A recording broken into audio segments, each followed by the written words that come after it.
एक गांव में एक लड़का रहता था और वो अपने मौसी के घर गया था। उसके इरादे मौसी को लेकर ठीक नहीं थे। उसकी मौसी अभी पूरी तरह जवान और बहुत खूबसूरत थी, लेकिन उसके मौसा जी उनको ठीक से वो खुशी नहीं दे पाते थे जो उसकी मौसी को चाहिए था। मौसी बहुत खूबसूरत थी, इसलिए वो भी उनका दीवाना था।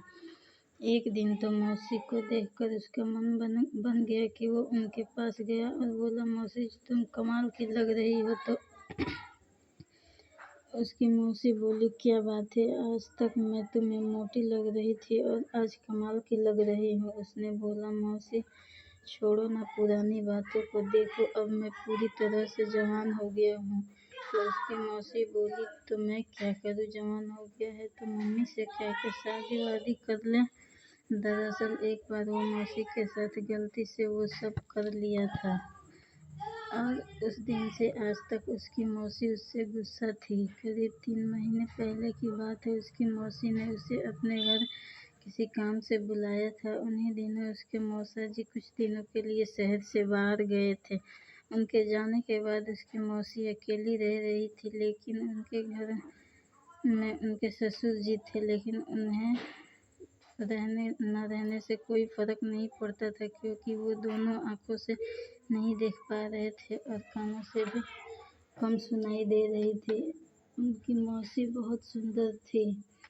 जब वो उनको देख लेता था तो बस यही सोचता, उसका मन करता था कि वो अभी सब मौसी के साथ कर ले, लेकिन कुछ सोच कर वह रुक जाता। वो अपने मन की बात मौसी से छुपा कर रखता था। वो उनके यहाँ 3-4 दिन रुका था, लेकिन कभी कभी जाहिर नहीं होने दिया। वो उनके साथ वो सब करना चाहता है। रात के समय था, वो अपने कमरे में सोया था, तभी मौसी जी उसके कमरे में आई। उसकी आदत थी कि वो हमेशा कमरे की दरवाज़ा खोल कर सोता था। उसने पूछा, क्या हुआ मौसी, कुछ काम था क्या? तो मौसी बोली, सोनू पता नहीं मुझे नींद नहीं आ रही है।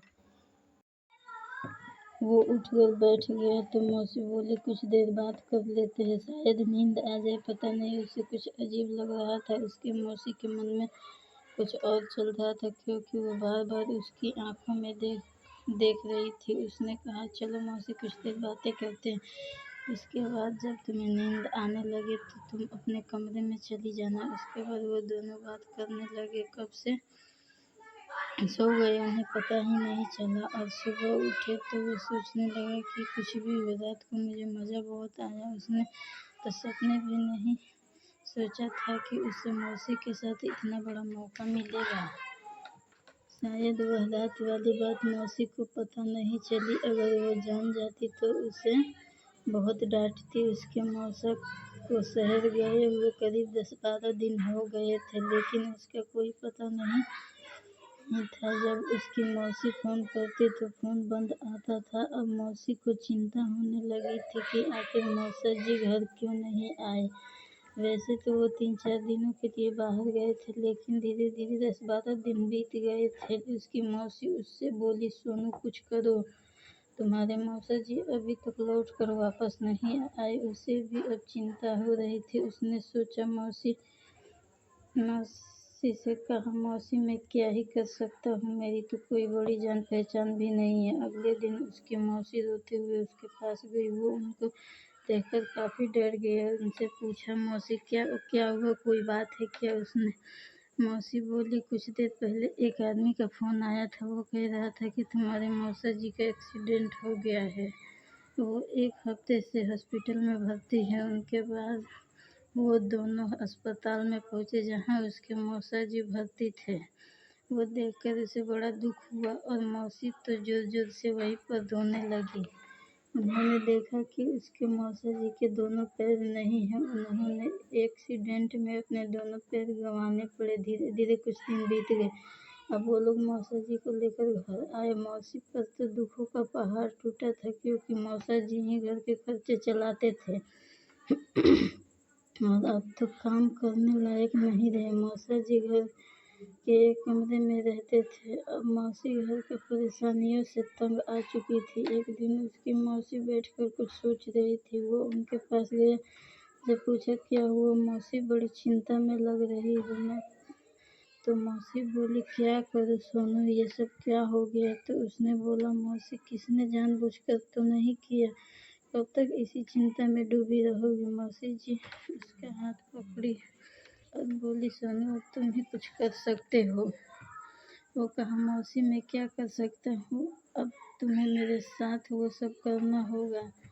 उसने कहा, मौसी ये तुम क्या कह रही हो, मैं वो सब कैसे कर सकता हूँ। तो उसकी मौसी बोली, उस रात तुमने बिना मुझसे पूछे ही काम किया था और आज मैं खुद तुमसे करने को कह रही हूँ तो मना कर रहे हो। उसकी मौसी उसके सामने हाथ जोड़कर बोली, सोनू तुम बस कुछ दिन मेरा साथ दे दो, उसके बाद जब मेरा काम सफल हो जाएगा तो मैं सब संभाल लूँगी। उसने पूछा, लेकिन मौसी हमें करना क्या होगा। उसकी मौसी बोली, वो सब तुम मुझ पर छोड़ दो। उसके बाद अपने मौसी के परेशानियों को देखकर उसका साथ वो सब करने के लिए तैयार हो गया। अगले दिन उसकी मौसी एक झोला और एक पर्चा देकर बोली, इसमें जो सामान लिखा है वो सब ले आओ।